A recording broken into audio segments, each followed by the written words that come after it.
This is Fresh Air. I am Terry Gross. My guest, Leslie Uggams, was first considered remarkable for starting her performing career when she was 6. Now she's considered remarkable as one of the actors still active at the age of 82. She's in an episode of the new season of HBO's The Gilded Age. She's played Blind Al in the Deadpool films. In the Oscar-winning 2023 film American Fiction, she played the mother whose dementia progresses through the film. In the series Empire, she was the mother of the main character, Lucius Lyon. Going back to the beginning, when she was 6, she was featured in a 1950 episode of Beulah, the ABC series starring Ethel Waters as a wise maid in the home of a white family. Uggams played Beulah's niece. Soon after, Uggams started singing at the Apollo, where she met luminaries like Louis Armstrong and Ella Fitzgerald. She became a regular on the CBS music variety show Sing Along with Mitch. In 1967, she starred in the Broadway civil rights musical Hallelujah, Baby. She won a Tony, and the show won one for Best Musical. Another achievement, she was the first black woman and the second black person after Nat Cole to host her own TV variety show. Leslie Uggams, welcome to Fresh Air. It's a pleasure to have you on the show. Thank you. Good to be here. So, what is it like for you now being remarkable for performing professionally at such a young age when you were 6, and now being remarkable because you're in so many things at the age of 82? What's weird about it for me is I never think about that. I just think, what's my next gig? I mean, that's how I've always been. And then I realize when I run into so many different people and they go, oh, you're such an icon. And I go, I guess I am. I've been doing this a long time. But I always think in terms of, I'm working, baby. I'm happy. That's a good attitude.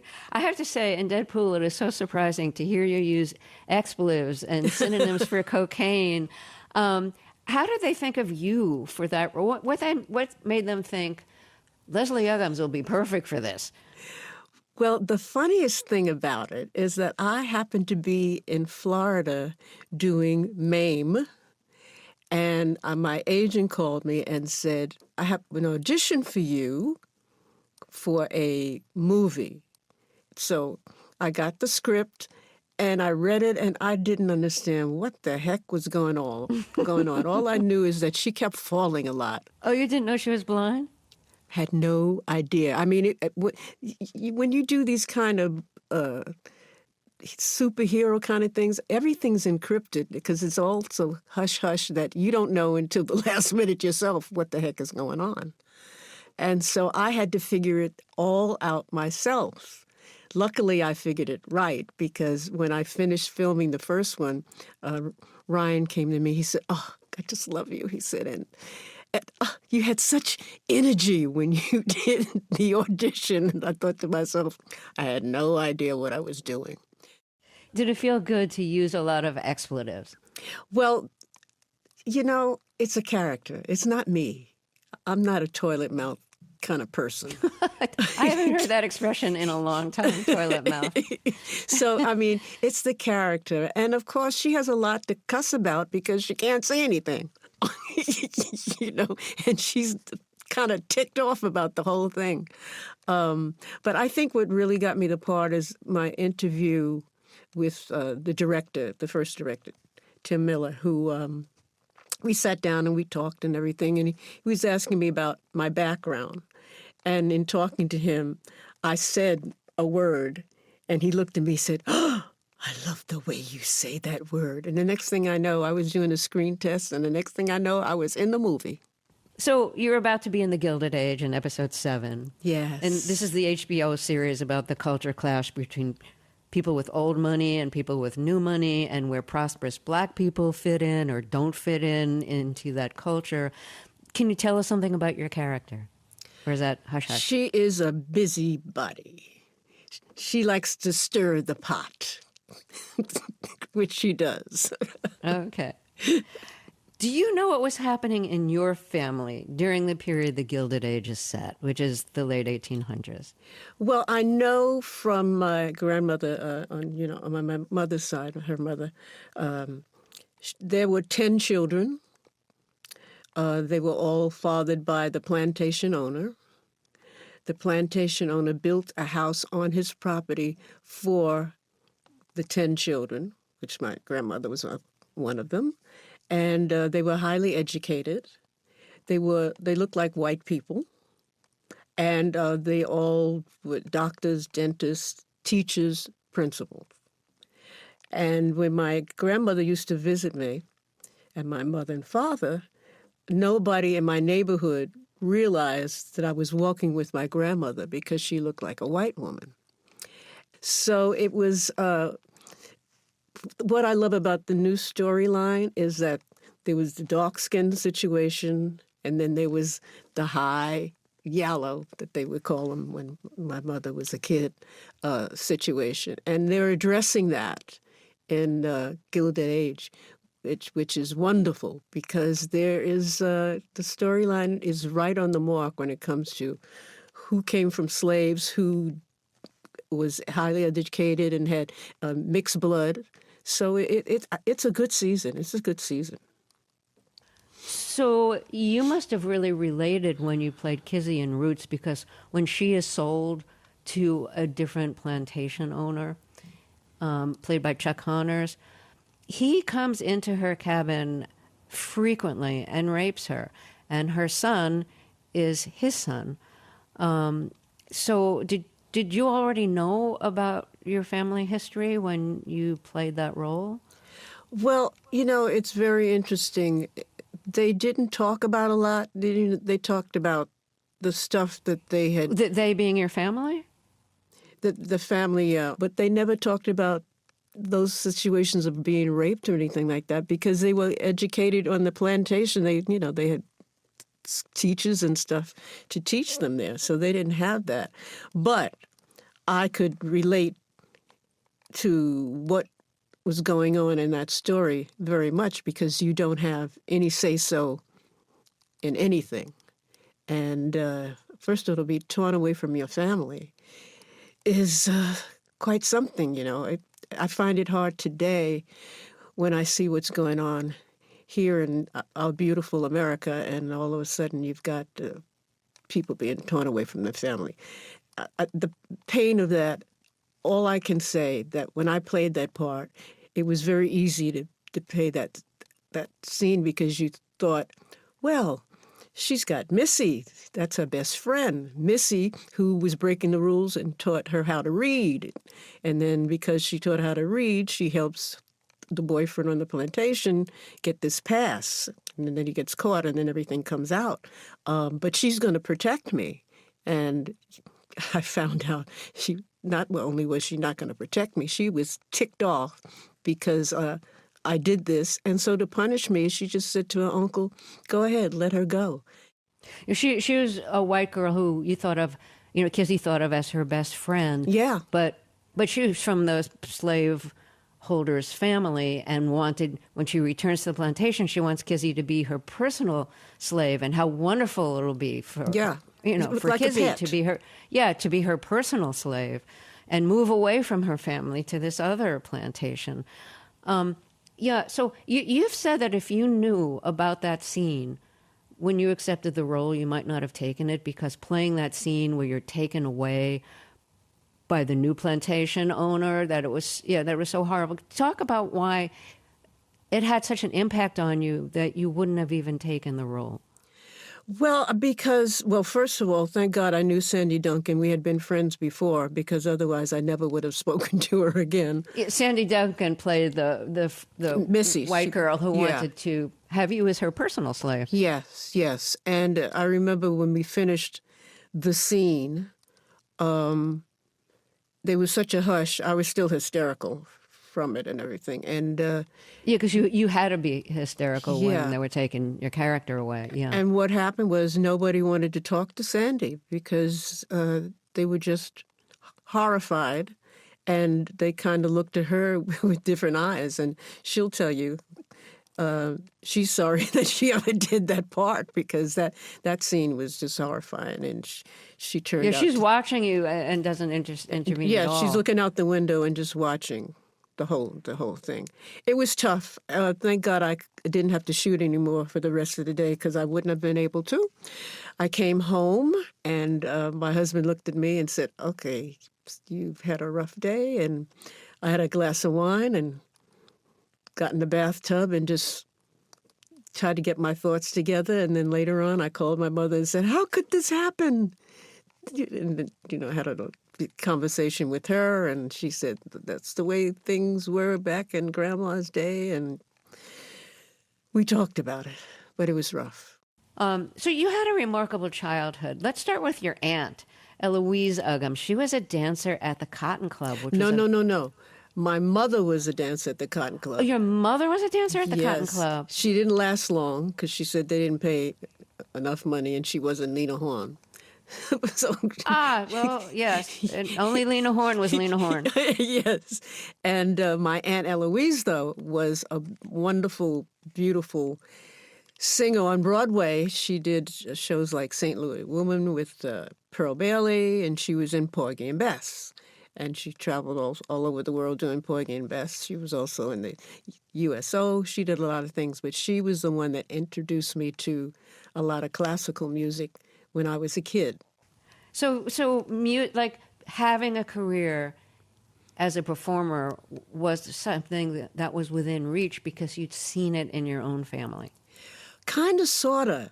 My father was not thrilled about show business, even though his sister, had been in Broadway shows. He just thought, the kind of loose women. My aunt never married, so he was kind of like, okay, well, she can sing. It wasn't really until I did Sing Along with Mitch that he went, oh, well, I guess she might be having a career in show business, because up until then, his thing was he wanted me to go to college and get an education. Which you did. You went to Juilliard. Well, I went to Juilliard for a short period of time because then I got famous because of Sing Along with Mitch. Right. And then the schedule got too crazy for me to do it full time. Okay, so before we get to performing on television, let's get to the Apollo Theater. Yes. So you started singing there when 9 you were years old. I was 9. 9 years old. Okay, Yes. okay. So was this a talent competition, or were you just like a featured performer? No, what happened was the Schiffmans who ran the Apollo Theater had a radio show, and it was a contest, and they would have a celebrity introduce a young talent. And there was a woman named Thelma Carpenter. She introduced me on the radio show, and it was a contest, and I kept winning every week. And it really got to the point where they could not get rid of me. So the Schiffmans decided to do an act, pay for an act for me, and for me to play the Apollo. So they paid for everything. I did a 20-minute act and made my debut at the Apollo Theater with the great Louis Armstrong. What a gift. Hello. What did you pick up from Armstrong about singing? He had such a perfect sense of rhythm. Oh, I loved him. I watched every single performance. I had a little nook on the stage of the Apollo where I could watch everything. And I would watch him every single show. First of all, he was so loved. He had that kind of warmth that when you sat in the audience, you could feel it from him. He had fabulous musicians when we played at the Apollo. And I was always curious about what makes the magic happen between the artist and the audience. And I figured out that that you have the audience when they're sitting in their seats and all of a sudden they start moving forward without them realizing that they are moving forward because they're so captured by what you're doing and into what you're doing. And so I learned a lot from him. But, I mentioned Armstrong's sense of rhythm. His sense of rhythm was always surprising. Like, he would hold notes you wouldn't expect. And well, musicians, they and he have was that. so behind the beat. It was like the most relaxed rhythm, and it influenced everybody. Yeah, he had that. And then the next person I worked with was Ella Fitzgerald. And boy, was that another gift, and I watched her shows, every single show. And she'd just walk out there and open her mouth, and you'd go crazy. And she was very quiet when we were backstage. In fact, I worked with her, it was during the summertime. And I used to play hopscotch in front of the stage door. And she'd take a chair and she'd sit out there with my mother, and they'd watch me play hopscotch. And then the good humor truck would come. And good humor truck would come, and she'd buy me ice cream because she thought I was too skinny. She was always trying to fatten me up. What was in your repertoire at the time when you were 9? I remember I opened with a song called When You're Smiling. I think my second song was Exactly Like You. Pennies from Heaven, which I also did a soft shoe because I was a tap dancer as well. And then I had a segment where I did impressions very badly, but I got through it because I was 9 and cute. Who did you do impressions of? And Ted Williams, Johnny Ray. I forgot who was the third one. But Johnny Ray had a big hit, Crying in the Chapel. Oh, I remember that. Yeah. So I did that, and it was about a 20-minute show. And I was adorable. But I could sing. I'm sure you were. In 2012, you released an album called Uptown, Downtown, and it was songs that you did in a one-woman show. I think it was probably performed in cabarets? It was done at some theaters, regional theaters. In fact, I started it at the Pasadena Playhouse. So I want to play a song from that, and this is Them, Their Eyes. But these are songs that have personal meaning to you. So tell us about the meaning of this song before we hear it. Well, basically, the Schiffmans kind of picked the material, and they loved the song Them, Their Eyes, and I took to it, and it was in that repertoire that I did in the first time I was at the Apollo. Well, let's hear Them, Their Eyes, recorded by my guest, Leslie Uggams, in 2012.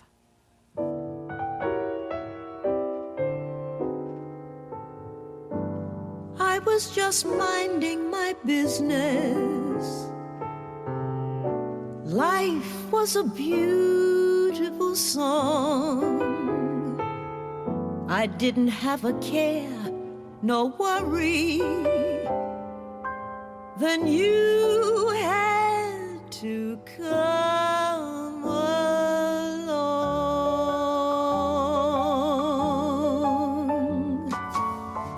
I fell in love with you the first time I looked into them, their eyes.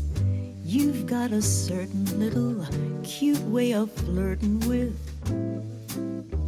them, their eyes. You make me feel happy. You make me blue. No stalling, I'm falling in a great big way for you. My heart is jumping, you sure started something with them, their eyes. That was Leslie Uggams, recorded in 2012 from her album Uptown, Downtown. If you're just joining us, my guest is singer and actor Leslie Uggams. She'll soon be in episode 7 of The Gilded Age if you want to see her latest thing. We'll be right back. I'm Terry Gross, and this is Fresh Air. You're overworking them. There's danger lurking in.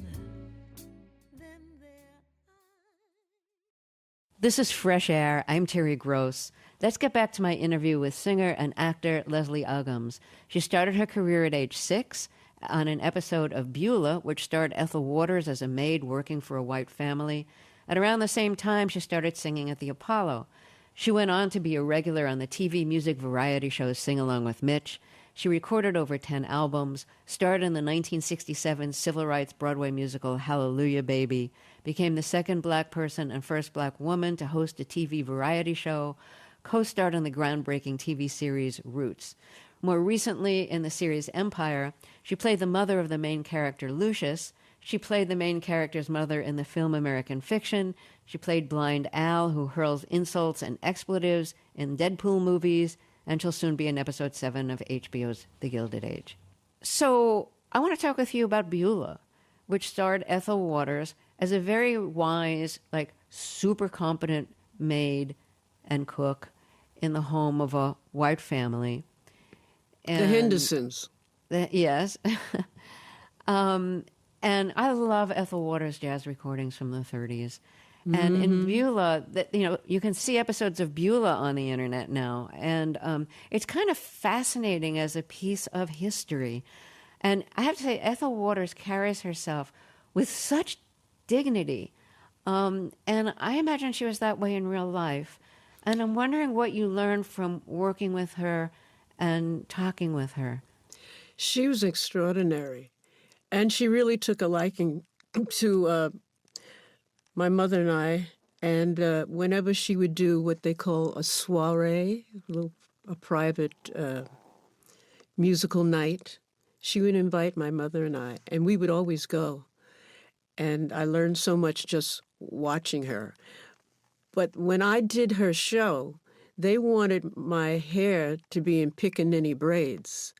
And Ethel Waters said, "You see how her hair is the way her mother has her hair done now? That's what she's wearing. She's not wearing any pickaninny braids, because that was really slave kind of look." And she stood up right away for me and in that particular episode. But she was wonderful, and she thought I had talent. It sounds like your family was, it had performers and teachers and, other professionals. Did anyone in your family, as far as you know, ever either work as a maid or employ a maid in their home? My mother kind of worked as she wasn't a maid for every day, but there was a psychiatrist that lived not far from our neighborhood, and she would go there. I remember she took me there a couple of times while she cleaned their apartment. But basically, my mother was a waitress. That's what she did. And then when I started doing stuff on TV and getting more famous, my father said, "I want you to be with her all the time." So he made her quit her job, and my father took on a third job, and he worked 3 jobs so that my mother could stay home and watch over his little Leslie. When you had your variety show, the Leslie Uggams show, there was a recurring sketch that I think was called the Sugar Hill. The folks, yeah. And you grew up in the Sugar Hill neighborhood of Harlem. The Sugar Hill sketch was set in Sugar Hill when it was no longer representative of prosperity in Harlem. And you have trouble paying the rent, and suddenly you have a black landlord, which is really kind of baffling because you're so surprised that a landlord would be black. So when you were growing up in Sugar Hill, what was the neighborhood like? Well, I was on the fringe of Sugar Hill, because Sugar Hill really kind of stops at 155th, 158th Street. I lived 164th Street, which is more Washington Heights. So where I lived, it was predominantly a black neighborhood, and then later on it became more Puerto Rican. So the area went through a lot of different changes.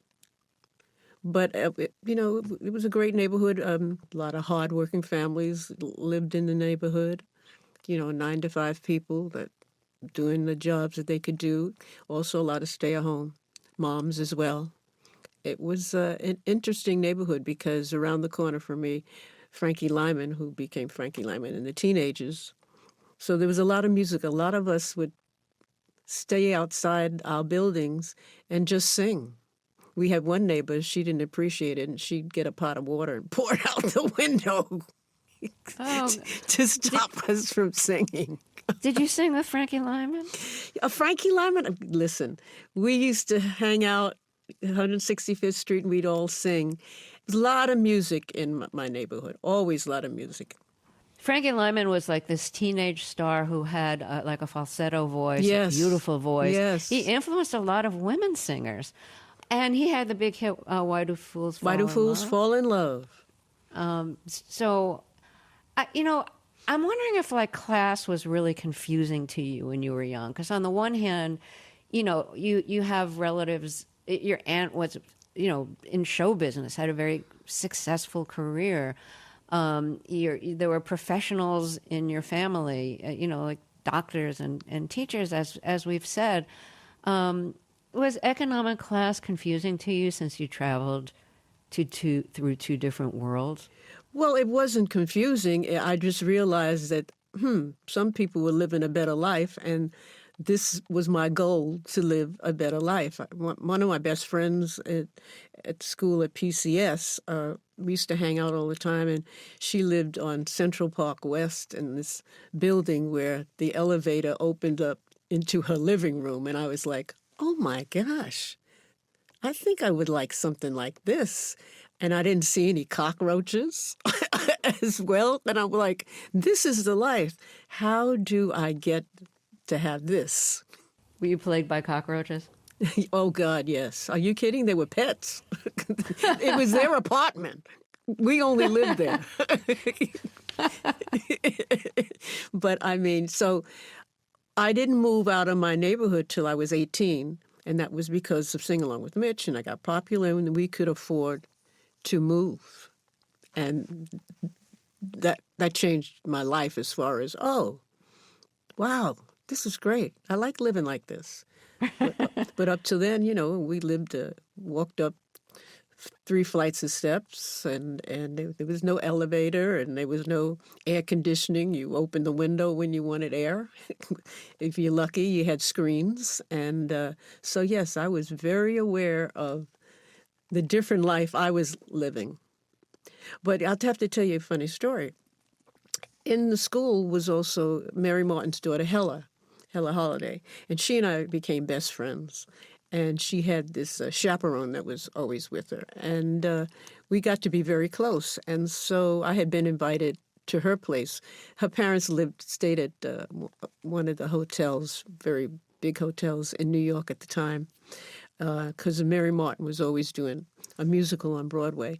And so I invited her up to my place. And so they came up to my area, hung out with us. Of course, every kid in my neighborhood all of a sudden was out there on the sidewalk seeing this white girl with a chaperone hanging out with me. And she had the best time ever because there was a park right across the street from where I lived. So we hung out in the park, and we had a wonderful day. And I look back and I think, see, I was proud of where I was living. No matter what, it was home. And she enjoyed that. So let's get to Name That Tune. And that was a quiz show in the 60s where they'd play a few notes of a song, and the competition was about being the first person to recognize the tune. Well, basically, you had a person that was on the show as a contestant, and then if they went to a certain position in this quiz show, then the following week was going to be the big thing happening, moving towards the $25,000. So at home, they say, send in 7 songs and you may be picked. Well, ironically, my 7 songs were picked. And I was sitting there watching the show because we used to watch it whenever it was on. And I went, oh, my goodness, I got so excited about it that I ran out of the house because I was going, oh, my gosh, I can't believe it. And so they contacted me, and then I became partners with an Italian kosher butcher named Simon, and he answered the 7 songs. That's how I became his partner. And from then on, we started going for the big money. But that's how I got on Name That Tune. And they asked me, George DeWitt was the host, and he said, what do you like to do? And I said, I like to sing. And he said, what do you like to sing? And at the time, I loved singing. He's got the whole world in his hands. And then he said, so sing. And I sang a cappella, whole world in his hands. And then we did the contest, and Simon and I answered the songs. Well, they got so much mail from that from then on, they'd have me sing every time before I did the contest. And Mitch Miller happened to be watching one night, and because I sang the Lord's Prayer. And Mitch tuned in because he had been hearing about this young girl. And he got in contact with us and said he wanted me to come down to the studio and do some demonstration records. So he wanted to hear how I sounded on a record. And we went down, and he liked what he heard, and he signed me to Columbia Records. And he had not sold Sing Along with Mitch yet. He was still trying to sell it. That was such a strange show. I mean, Mitch Miller... Follow the bouncing ball. There were lyrics at the bottom of the screen, and follow the bouncing ball, so you could sing along with Mitch. And it was one of the most, if I may say, squarest shows. But you know what's interesting about that is because Mitch Miller was not square. I mean, he did many jazz albums. He played... Yeah, he did Charlie Parker with strings. Yes, I mean, but he knew, he had a sense of what was right for television. And it turned out to be exactly what he thought it was going to be. But it was a family show, and people loved it. I'd have people come up to me. I used to watch it with my parents and stuff like that. So he had that sense of what was right. Stations in the South didn't want to carry the show because you were on it. Yes. They didn't want to carry a show with a black performer on it. Right. And I've heard you say that Lena Horne, when she was on TV, they'd sometimes put her separately so that she could be cut out. No, that was in movies. That was in movies? In movies. Her movies, when it played the South, they cut her section out. That's why, if you notice, in a lot of the musicals, she's isolated from anybody else so that they were able to cut that out. So when we went on the air and we started getting popular, the South refused to take the show because I was on it, which at the time Mitch kept from me. I had no idea. And they just refused to do the show. And the sponsors were kind of trying to get him to get rid of me or isolate me, anything, because they wanted to sell their products. I believe we had, what was Rango beer or something? We had those different sponsors. And Mitch kept saying, no, she's part of the family. She's not going anywhere. Well, we became such a hit that the South decided, maybe we will have the show on the air. And some of my best fan mail was from the South. Mm-hmm. That's good. Showed them. Showed what they were missing. Let me ask you about Hallelujah, Baby. It opened on Broadway in 1967 with music by Julie Stein and lyrics by Comden and Green, won a Tony for Best Musical. This was about the struggle for civil rights. Not many musicals on Broadway revolving around black characters in 1967. What impact did the show have on your life? Well, I mean, in the theater world, I became a Broadway star. I wound up winning a Tony Award for it, so it changed my life as far as theater was concerned. The music alone, to this day, is still relevant. I mean, you sing the song, it's like it was written yesterday. It was thrilling when I look back to be working with the giants of the theater, because they were giants. But I never let it faze me. And I look back, I go, how did I not let it happen? That it made me crazy. But I loved every minute of it. I loved Julie Stein. He'd play the song. I'd sit by him on the piano, and he'd teach me the songs, and then Comden and Green. And it was magic time. And, of course, Arthur, most people who know Arthur was kind of like a curmudgeon. He was never really happy about anything, and he was kind of like, he had Lena in his head for the role. So years later, he said to me, you can sing.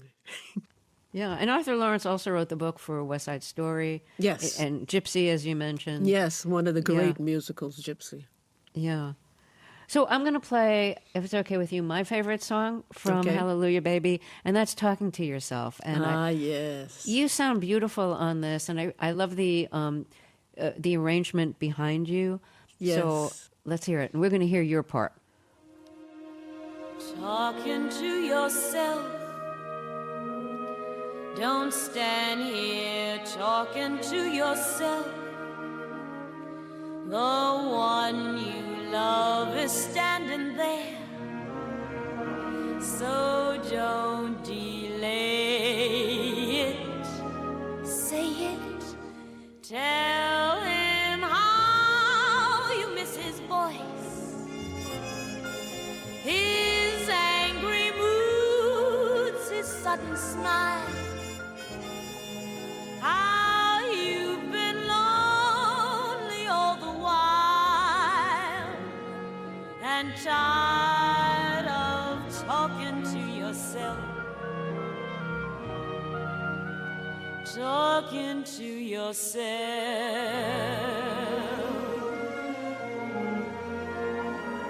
Is he lonely too? Just acting proud the same as you? Has he been wondering if you care?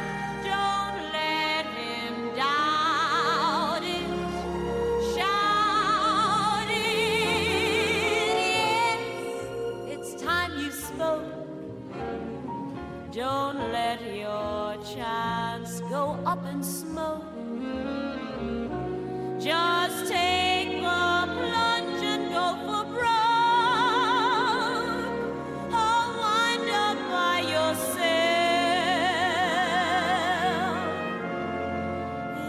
It's lonely talking to yourself. I love that song. Me too. Me too.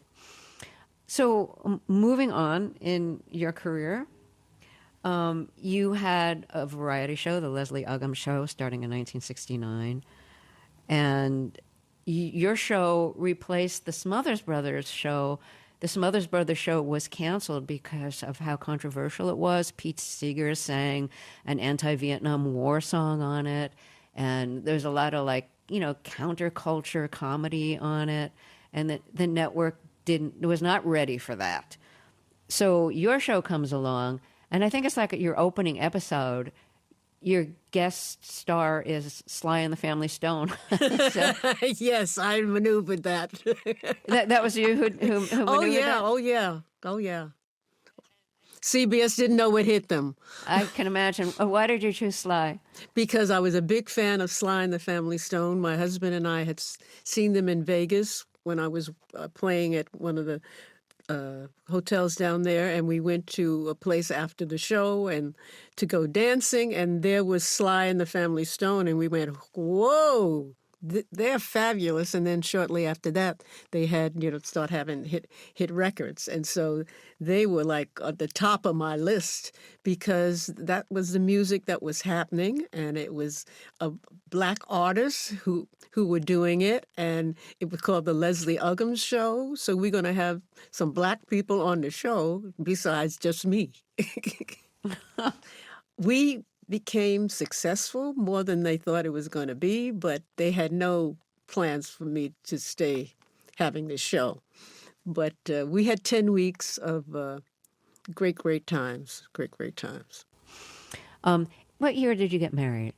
1965. Your husband is from Australia. Yes. He's white. Yes. In 65, I think, tell me if I'm right here, was interracial marriage in parts of the South still illegal then? Oh, yes. I have to tell you a funny story. Ha, ha, ha. When Martin Luther King died, we went down for the funeral, and we were there with a family friend that had worked with my aunt many years ago at that time, and she invited us to come down, fly down with her. And we did, and then we checked into the hotel, and Graham and I are in the room unpacking the things, and also there's a loud knock on the door, and we go, what the heck? We open the door, and she goes, what are you doing? What are you doing? We said, well, we're about to unpack. She said, you can't be in this room together. And we're going, what? And my husband said, that's my wife. We're not going anywhere. Unbeknownst to me, I didn't even realize that was a law then. So I was not thinking about anything. This is my husband, and this is how we are, and that's it. I was shocked later on when I found out why she was in such a panic. But we didn't change anything. Were there other problems you ran into as an interracial couple back then? Basically, people accepted my marriage because my husband wasn't American, because he was Australian. Why did that make a difference? I figured that there's something about then, an American white man, it's closer to like feeling like he's a slave master. You know what I'm saying? Mm-hmm. So he's not a part of the American drama Right. about race Exactly. and slavery. So Yeah. it's maybe a little better because he's an outsider. Yeah. Because you had so many breakthroughs in your career, I'm wondering what your reaction is now to the Trump administration trying to basically do away with all DEI initiatives that they possibly can. I'm not happy. I'm not happy. I'm shocked, quite frankly. I've seen a lot of things in my lifetime, but I'm waiting for America to come back for us to get our senses together, because it's just how can I express it? Everybody can relate to the arts. It's the one moment where you can go see your favorite person, listen to your favorite person. It brings joy. In my head, I go to sleep with music in my head, and I wake up with music in my head. It's a universal language. You don't have to speak the language. You just have to hear the beautiful sounds that someone is making. And to not get these opportunities and try to get rid of diversity and think that there's something wrong with that, I just don't get it. I don't get it. Leslie Uggams, it's just really been a pleasure to talk with you. Thank you so much. Thank you. It's been a wonderful time being with you today. Leslie Uggams will be in the August 3rd episode of HBO's The Gilded Age.